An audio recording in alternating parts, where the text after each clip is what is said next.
When an avoidant genuinely loves someone, their fear doesn't magically disappear. But you start to see something very specific. They circle back. They care about how their behavior lands on you. And underneath all their defensiveness and distance, there is a quiet dread of losing you. Not just losing the comfort of having someone.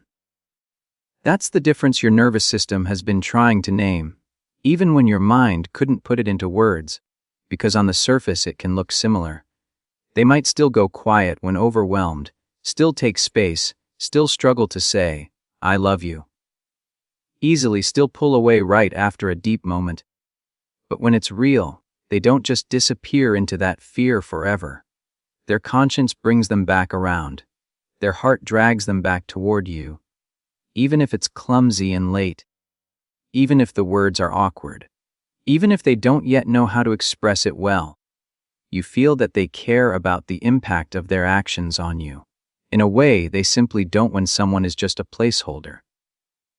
You notice it in how they handle conflict with someone they genuinely love. An avoidant might still shut down mid-argument, may still say, "I can't do this right now," and retreat.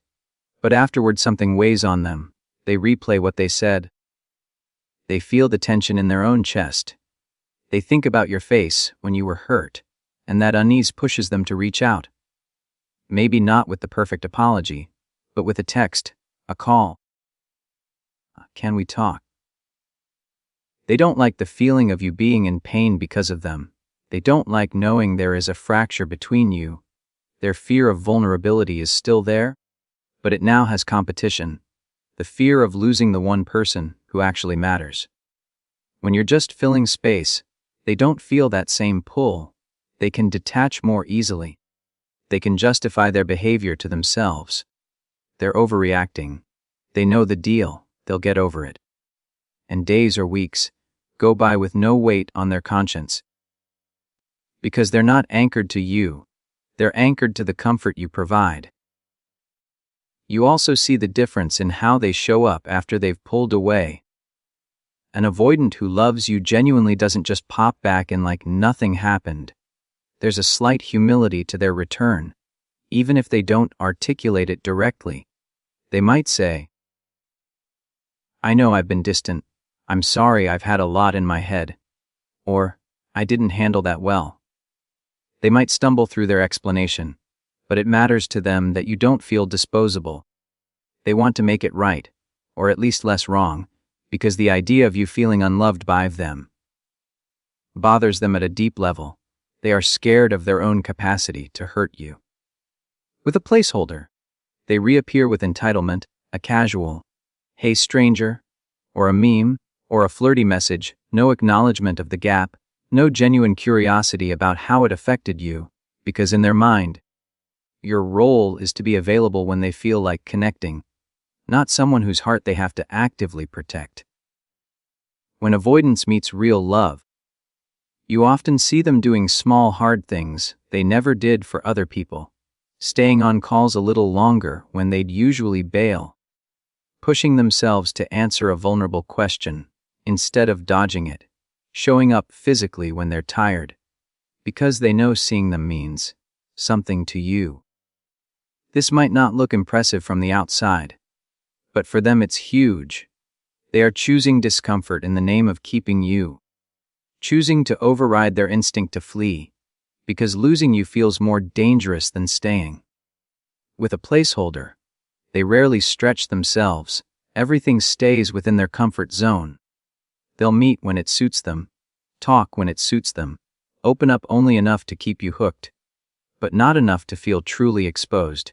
And if you start to ask for more, they feel irritated, suffocated, because they never planned to invest that deeply in you. Another subtle difference is how they talk about the future. Avoidants in love might not plan every detail. They may still be allergic to heavy talks, but they start to imagine you in their tomorrow. They mention trips, events, seasons, small things you could do together. They say, "Wih," without choking on the word. They might still be scared of commitment, but they're trying to mentally place you in their life down the road, because the idea of a future without you is quietly terrifying. With a placeholder, the future stays foggy, everything is non-committal. We'll see. I don't like labels. I'm just going with the flow. And you can feel that they're protecting an exit. They're not afraid of losing you. They're afraid of losing their freedom. And you just happen to be standing there. Most importantly, when they genuinely love you, their fear does not excuse their behavior in their own mind forever. At some point, they begin to see that their avoidant patterns actually threaten the one thing they don't want to lose. And even if they're slow, even if they're messy, you see them trying to become less harmful. Not perfect, not magically secure, but aware, concerned, willing to hear the effect they have on you. Because you are not just a soothing presence, you are someone whose heart they value. That's the core difference. Their fear may make them pull away, but their love makes them come back with awareness and care. And if you don't feel that, if you only ever feel their fear, and never their willingness to protect you from it, then it's not your job to convince yourself it's deeper than it is. It's your job to stop volunteering your heart for a role it was never truly being honored in. A truly loved partner is slowly integrated into the avoidant's real life and future. While a placeholder is kept in limbo, undefined, convenient, close enough to soothe loneliness, but far enough to be easily dropped, and once you see this difference clearly, it becomes very hard to keep lying to yourself about which role you've been given. Because avoidants may be scared of commitment, but they are not blind. When someone genuinely matters to them, their behavior may still be imperfect, hesitant, and inconsistent at times, yet there is a quiet pull to bring that person closer to their actual world. Not just keep them in a private emotional pocket they visit when bored or lonely. Integration doesn't always look like a Hollywood love story. It often starts small. They mention you to a sibling or a close friend. Your name appears in their stories when they talk about their day. They text you about mundane things, not just deep midnight confessions or late night intimacy. They start using instead of I when they talk about certain plans. We might go there. We've been talking about this. They might ask your opinion about a decision, a move, work stress, family issues, because your perspective has weight in their reality. You slowly move from being something that happens on the side, in the shadows, in a separate compartment, to being a thread woven into other areas of their life. They don't hide you forever. Even if it takes them time, there is a direction, a gentle but noticeable shift from secrecy to inclusion. In contrast, when you are a placeholder, everything stays hazy and half-defined. They keep you in private chats and late night calls, but you don't meet the people who matter to them. You're not invited into spaces that would solidify your presence. They may say it's because they're private or hate labels, but privacy becomes a shield that protects their ability to detach quickly. The relationship has no real edges, no agreed status, no shared context. It's all vibes and vague talk. Let's just see where it goes. I'm just not into labels. Yet somehow it never really goes anywhere. It stays floating on their terms, at their pace, in their timing. A truly loved partner may still encounter avoidance, but when they bring up definition or future, the avoidant may get scared, may ask for time, may push the conversation away once or twice, but you will feel that underneath the fear, they are actually wrestling with the possibility of including you. They don't mock the idea. They don't degrade it. They may say, I need to go slow, but I don't want to lose you. Or, I'm not good at this, but I see you as important. And even if they stumble, there is a sense of progression over months, more openness, more clarity, more small commitments that build toward something stable. When you are a placeholder, every attempt you make to clarify what's happening gets brushed aside, minimized, or turned back on you. You hear lines like, why do we need to define it? We're just having fun? You're ruining the connection by overthinking. Can't we just go with the flow? And the flow always seems to flow in their direction, never yours. You feel like you're begging to be seen, begging to be named, begging to be placed clearly in their life, while they enjoy the benefits of your loyalty without granting you the dignity of a defined role. Integration also shows up in how they manage their schedule and availability. Someone they genuinely love gets carved out time. Even if they are busy, even if they're stressed, they will make efforts like, "I can't see you this week, but let's lock in Saturday. I'm slammed, but I'll call you tonight." They coordinate, they consider you, they try to bridge the gap between your lives. Whereas a placeholder is fit in around convenience, last-minute hangouts, late-night texts when nothing else is going on, vague plans that frequently fall through, and no real urgency to reschedule when they do. You can feel the difference in your body, with integration, your nervous system, while still sometimes triggered by their avoidant tendencies, gradually finds more solid ground. You can name what you are to each other. You can see how you fit into their world. And their actions, over time, line up with the idea that you're not temporary. With limbo you live in constant ambiguity, always almost, but not quite chosen, always, kind of, theirs but never fully. Always in a position where they could slide you out of their life, without having to explain much to anyone, because no one even knew what you were to begin with. When an avoidant truly loves you, they may be slow, they may be scared, they may mess up often, but they will, in their own imperfect way, start moving you from the background onto the actual stage of their life. And if that isn't happening, if you've stayed in the shadows for months or years with the same recycled excuses, then it's not your job to try harder to earn integration. It's your job to recognize that staying in limbo is hurting you and to choose a life where you are not treated as an optional extra in someone else's story. When an avoidant genuinely loves someone, your pain does not just register as an inconvenience they have to get around. It actually disturbs something inside them. It lingers in their chest. It echoes in the back of their mind, and even if they don't show it gracefully, it eventually pushes them toward repair, toward owning what they did and trying, in their imperfect way, to make it right. But when you're a placeholder, your hurt is simply managed, minimized, or brushed aside, because in that role they feel entitled to your empathy, not responsible for it. And that difference is everything.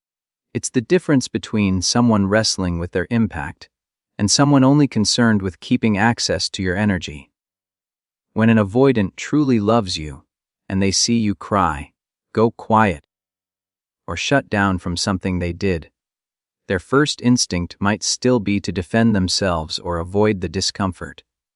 But it doesn't end there. The image of your hurt follows them. It sits with them when they're alone.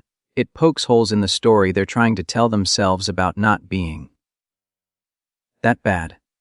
And even if it takes them some time, they feel pulled back into the conversation. They feel the need to check in, to ask how you are, to apologize in whatever clumsy language they have, because your emotional reality actually matters to them. Your inner world has weight, and they know on some level that they can't keep pretending their behavior is harmless when they've watched it fracture you. With a placeholder, there might be a moment of guilt, a flicker of remorse, but it's fleeting. Your tears are more of a problem than a wound. Something to manage so that the situation doesn't become too dramatic. So they'll say things like, "You're overthinking," "You're too sensitive," or "Not even official." "Why are you acting like this?" Not because your pain isn't real, but because they don't want to carry the responsibility of it. They want the soothing you offer, without the accountability that should come with standing that close to someone's heart. And that entitlement shows up in how quickly they expect you to bounce back, how easily they pivot away from your feelings and back to their comfort. When it's genuine love, even inside their avoidant pattern, they struggle when they know they've broken your trust. They may not know how to fix it immediately. They may even avoid the conversation at first, because shame is loud for them. But they don't fully rest in the disconnect. They don't feel at peace knowing you're in pain because of them. Their conscience keeps circling back, whispering, "You have to face this. You can't just leave them with that." And that whisper is what eventually pushes them to say, "Can we talk about the other night? I'm sorry for how I handled that. I know I hurt you."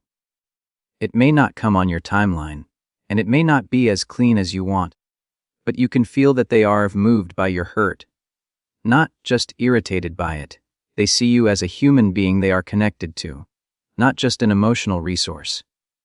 With a placeholder, the focus is always on moving past your hurt as quickly as possible with minimal disruption to their comfort. So instead of repair, you get deflection. Instead of reflection, you get rationalization. They might say, "I didn't mean it, so it's not a big deal." Or, "You're making this deeper than it is," and then pivot the conversation back to lighter topics, or disappear until the emotional weather clears. What they're really saying is, "Your pain is inconvenient to me, and I'm not willing to sit in that discomfort for long." When an avoidant genuinely loves you, they may still slip into those defenses, but they don't stay there. Something in them aches at the thought of becoming someone you have to heal from. And even if they don't know how to be perfect, they slowly become more careful with you. More mindful, they might say, "I'm trying not to shut down this time," or, "Tell me what you need when I mess up," because your experience with them matters. They don't want to be the reason you lose faith in love. The painful part is that, for a long time, you probably treated your own pain as disposable, just like the placeholder role trains you to do. You downplayed it, explained it away, took on all the blame so they didn't have to feel any. And in doing that, you made it easy for someone who only valued your empathy to keep taking without ever looking at how much they were draining you. But once you understand this difference, it becomes harder to ignore. You start to see patterns. Did they ever really circle back after hurting me? Did they ever sit in the discomfort of my feelings without rushing to minimize them? Did they ever change anything because they saw the impact on me? Or did they only care enough to smooth things over so they didn't lose my care? Your answer to those questions is your reality, whether you like it or not. Genuine love is not about an avoidant never hurting you. It's about whether your hurt wakes something up in them, or whether it barely dents their sense of entitlement to your support. And once you see that clearly, your work is not to try to upgrade yourself from placeholder to real love by overgiving more. It's to decide that your pain is no longer available to people who treat it like background noise, that your empathy is no longer on tap for those who feel entitled to it, but never feel responsible for what they do to the heart that's offering it. When it's real, space is not a disappearance. It's a regulated pause with a bridge back to you. It comes with words, context, and reassurance. But when you are a placeholder, "I need space," is just abandonment dressed up in spiritual language. A convenient exit that leaves you alone with the anxiety while they enjoy the relief. And your body has been feeling this difference long before your mind was willing to name it. Think about how it has played out. When they are overwhelmed, triggered, or stressed, they say they need space. And if you're honest, there are two very different versions of that experience. One where you still feel held, and one where you feel dropped straight through the floor. Real space sounds like, "I'm overloaded, and my instinct is to shut down. I don't want to take this out on you. Can we take a breather and talk tomorrow evening?" It might sound like, "My head is a mess right now. I care about you. I just need a little time to regulate. I'll message you later." It is specific. It names what's happening inside them. It reassures you that their need to pull back is about their nervous system, not your worth. And most importantly, they actually come back when they said they would. Maybe awkwardly, maybe imperfectly, but they return. In that version, your nervous system might still feel shaky, you may still worry a bit, but you are not left in total darkness. You are not forced to read silence as rejection. You have something solid to hold on to, their words, their promise, their pattern of circling back. With a placeholder, space is murky and vague. It shows up as unread messages, sudden coldness, half replies, or total silence with no explanation. If they say anything at all, it's something like, "I just need some time," with no sense of when, no sense of how, no reassurance that your connection will be revisited, and when they do return, it's not with accountability, it's with casual energy, a meme, a "hey you. Sorry. I've just been busy." As if you weren't sitting there questioning your value, losing sleep, replaying everything you said. In that dynamic, space is not a tool to protect the relationship. It's a weapon that protects their comfort. It allows them to retreat, reset, flirt with other options, or simply avoid difficult feelings, while keeping you emotionally on the hook, hoping that if you just stay calm, stay understanding, stay available, they'll eventually choose you properly. Real space honors both nervous systems, yours and theirs. It says, "I'm overwhelmed. I need distance, but I respect the impact that distance has on you, so I will be clear, I will reassure, I will return." Fake space only honors one nervous system, theirs. It says, "I'm overwhelmed, so I'm going to vanish, and you will just have to deal with whatever that does to you." You can feel the intention behind it, when it's real, even if they stumble. They don't use space as a way to punish you. They don't disappear after you express a need just to teach you a lesson. They don't hit you with warm affection one day, and a cold wall the next with no explanation. They are at least trying to find a middle ground. "I need a few hours. Today is a lot. Can we talk tomorrow? I'm not going anywhere." There's a sense that they are still holding the thread between you, even when they step back for a moment. When you're a placeholder, you feel like space is always your punishment for having emotions. You bring up a concern, and they fade out. You asked for clarity, and they need to think. You share hurt, and they say they can't deal with drama. And then they're gone. Their absence teaches you that your feelings equal abandonment, and so you start walking on eggshells, trying not to trigger the next space request, which is really just their escape hatch from intimacy. Real space invites you back into connection. Fake space trains you to fear your own needs.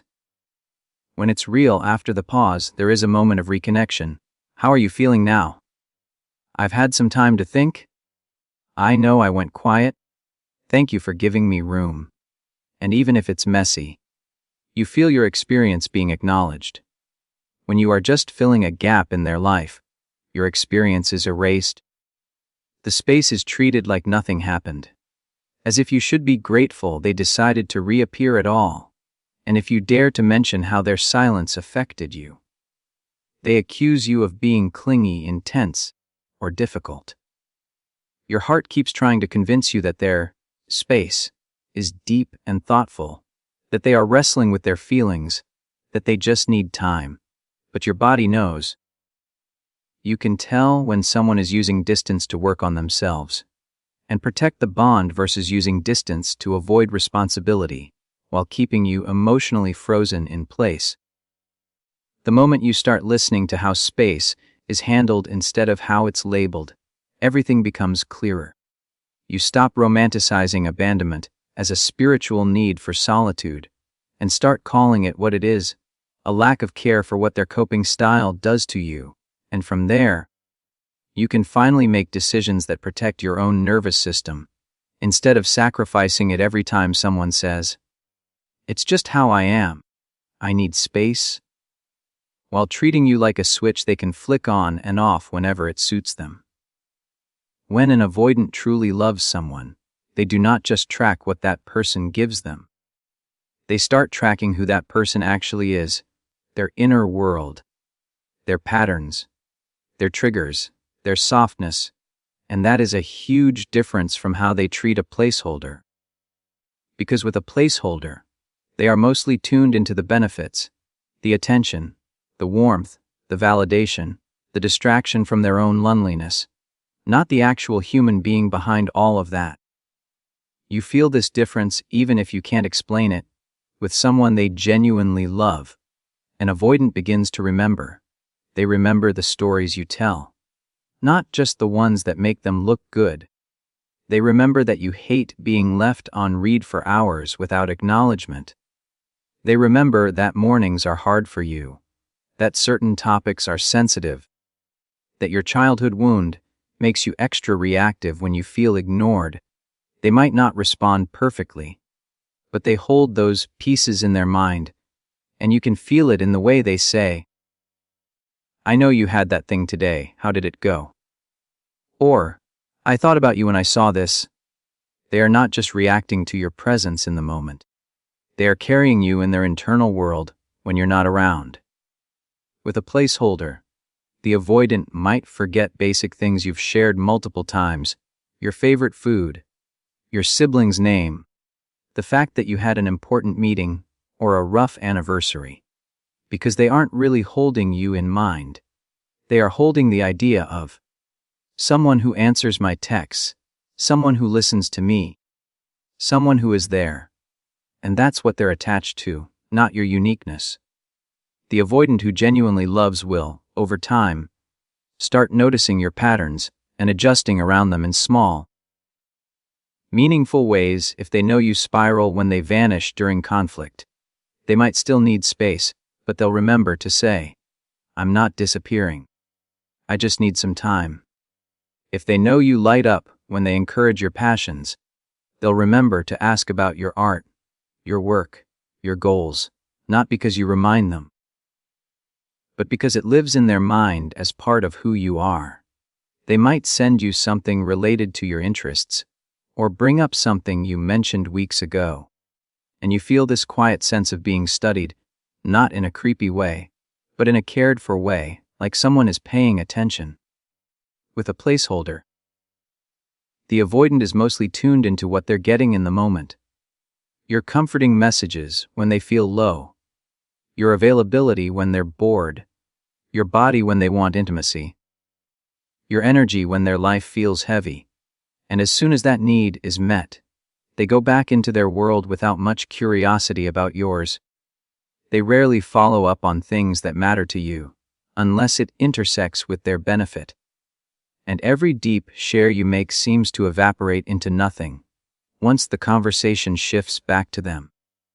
You'll notice that when an avoidant truly loves you, they start anticipating your emotional responses, not to manipulate you, but to avoid hurting you unnecessarily. They know that if they cancel last minute with no explanation, it will sting you in a particular way, so maybe they still cancel. But they at least give context. "I know this might disappoint you, and I'm sorry. Here's what's going on." They know that certain jokes cut deeper for you because of what you've told them, so they avoid those pressure points, even if they'd use that humor with others.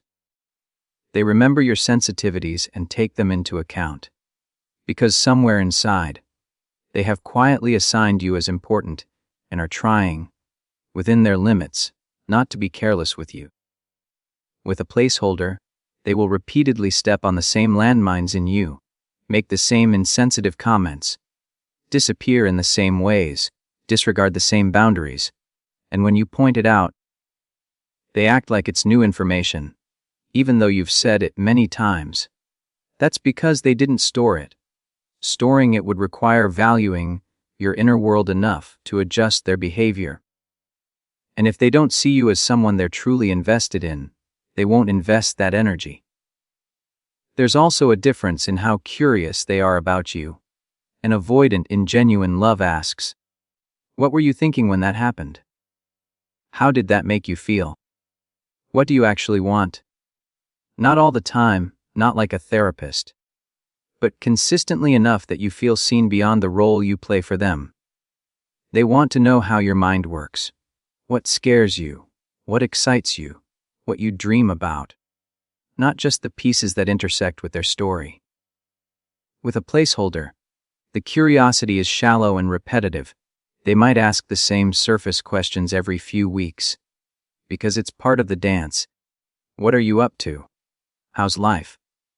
But it rarely goes deeper unless it benefits them, and often, when you try to go deep, they steer the conversation back to themselves, their issues, their needs, their day. If you look back honestly, you'll see the pattern. Did they truly learn you? Or did they just learn what you could give them? Did they treat your inner world like something to hold carefully? Or like a backdrop to their loneliness?